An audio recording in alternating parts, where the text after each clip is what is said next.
Facebook just deleted thousands of interest targeting options. We also found out that interest targeting is inaccurate about 30% of the time. And we're starting to see more and more examples of people finding the most success with their ads by using no targeting options at all. So with all of this going on, how do you make sure you get your ads in front of the right people at the right time? The good news is there are several things you can and should do, and that's what we're going to talk about in this video. See, the way the Facebook machine learning algorithm works is it puts your ads out there in front of people and it looks at who engages and takes action on those ads. Then it will go and show your ads to more people just like those engagers and action takers. So the key is to make sure that you get the right people taking action on your ads so that the algorithm gets fed good data and so it can get you the results that you're looking for.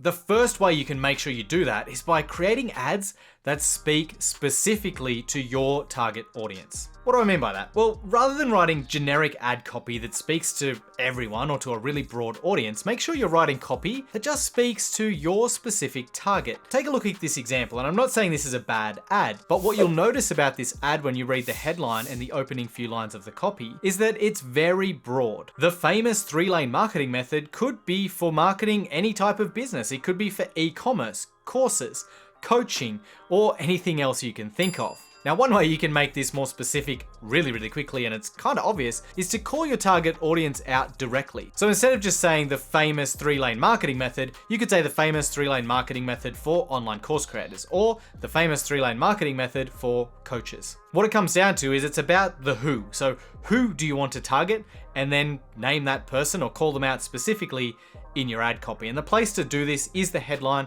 or the opening few lines of copy, because that's what people see when they first notice your ad in the newsfeed. Here's another example. It's kind of generic at the moment. It says how to convert clients from small groups. Well, you could apply what I just said and make this more specific by calling out your target audience simply by saying how to convert coaching clients from small groups. Or if you were targeting bookkeepers, you could say how to convert more bookkeeping clients from small groups. So you can see there, tiny tweak makes a big difference in terms of who the copy speaks to. Now, one thing I'll mention here is that yes, this is going to probably drive up your lead costs a little bit, but it's going to lead to higher quality leads or a higher percentage of your leads being the exact person you're after. Because again, if you were, say, targeting bookkeepers like I just said, and you used a generic option, well, maybe 1 in 5 or 1 in 10 people who come in through that lead magnet are going to be the bookkeeper audience that you're looking for. But this way, if you call them out specifically, pretty much all of them are going to be the target leads that you want. So yes, it's more expensive, but they're better leads. The next thing you can do to help is tap the like button on this video.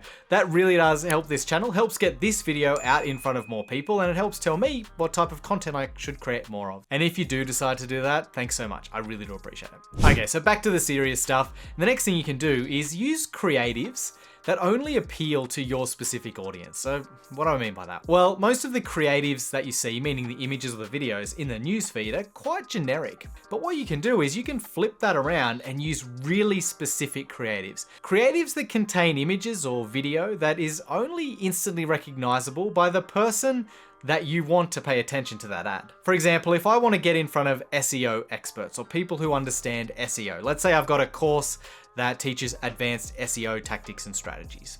Well, one thing I could do in my creatives is use a screenshot with a chart from Google Search Console. Now, the only people who know what the inside of Google Search Console looks like is going to be somebody who's familiar with SEO or who's trying to figure out SEO, right? Anyone else who sees that ad are going to look at that and have no idea what it is or what it means. And that's what makes this particular tactic really effective. It's instantly recognizable for the right people and it gets ignored by the wrong people, which is actually what you want. Deterring the people who are not interested in your ad or who you aren't interested in turning into leads is just as important as attracting the right people. Another example is, let's say you teach people how to use Microsoft Excel. Well, in that example, you would use an image or a video that only people who are familiar with Microsoft Excel would recognize. Let's go even deeper with an example of that. Let's say you have a lead magnet that teaches them how to solve a specific error that is common among Excel users. You could have a screenshot that just shows an image of the error, or you could have a video that shows somebody typing into Excel and that particular error appearing.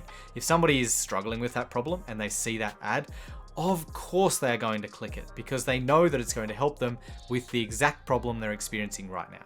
Now that kind of leads me into the next one, that is using hooks and talking about problems that only your audience would experience. Let's say you've got a company that teaches bookkeepers how to scale their business and increase profits. Well, you could create an ad that says something like, here are 3 simple tactics that we use to help businesses increase profit by 200%. Sounds pretty good, but every business owner wants that. That is so generic and has such a broad appeal that you're going to attract every business owner. You're not going to just attract bookkeeping company owners through that particular hook. But if we change that a little and use a hook like how we increase our profit per bookkeeping client by 200% without cutting corners, then that is hyper specific. That hook appeals to bookkeeping companies and bookkeeping companies only. Another example, talking about a specific pain point for the bookkeeper example, could be something like, customer churn is one of the biggest challenges any bookkeeping company faces. Here's how we cut ours in half. Really simple hook. Again, it talks to a very specific pain point. We call out that bookkeeper audience at the same time, so we're kind of blending two together here. It's going to be very effective in attracting just the type of leads that we want. Which leads me to the next thing, which dramatically affects the quality of the leads that you bring in and the ROAS that you deliver from your campaigns. I've actually seen this change completely turn around the performance of an ad campaign. And it's often not even thought of when trying to troubleshoot why a campaign isn't performing. And that is thinking about who your lead magnet itself, meaning the free opt-in that you're offering, who is that actually attracting into your pipeline or into your business. So what you want to do is make sure that your lead magnet attracts people who are ready and willing to buy from you. That means people who are ready and willing to buy from you now and have the problem that you actually solve, and people who are in a financial position to buy from you as well. Because if you have a lead magnet that attracts the wrong person, it doesn't matter how good your ads are, it doesn't matter how cheap your leads are, if they're attracting leads who aren't actually ready to become customers of yours yet, then the ROAS is never going to be there. So to do that, you need to create a lead magnet that solves a problem that the person who is ready to jump on board, become a client or a customer of yours now is actually experiencing. So they can come in, have a great experience through your lead magnet, and hopefully turn into a customer. Let's look at an example, because I know this can be a little bit abstract at first, but let's say you've got a business that helps other companies scale from 6 figures up to 7 figures. Now there are a set of challenges or problems that a business experiences at 6 figures that they need to overcome in order to get to 7. And those challenges and problems are different than when you go from 0 up to the first 6 figures. So your lead magnet shouldn't be appealing to somebody who's trying to overcome the challenges of going from 0 to 6.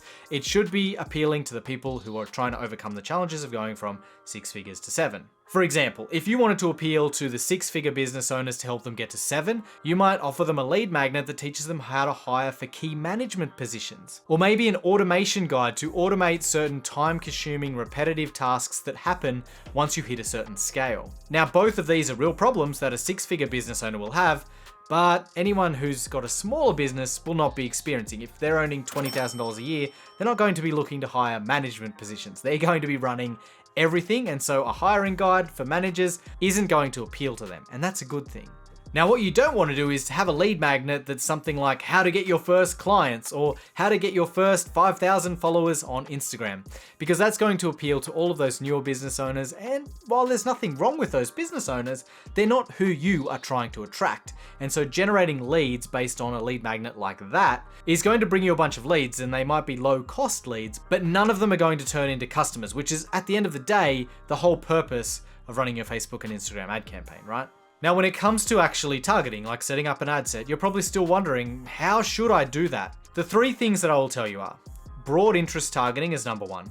So instead of going for specific interests now, go for big, broad, wide interests, okay? Now, this is going to include a lot of people who aren't in your target audience, but as I said earlier, interest targeting isn't super accurate anymore anyway, and Facebook have actually deleted a lot of the interest targeting options that we used to have that were quite specific. So go with broad interests and use these things that I've just told you. Create ads that speak to your specific audience.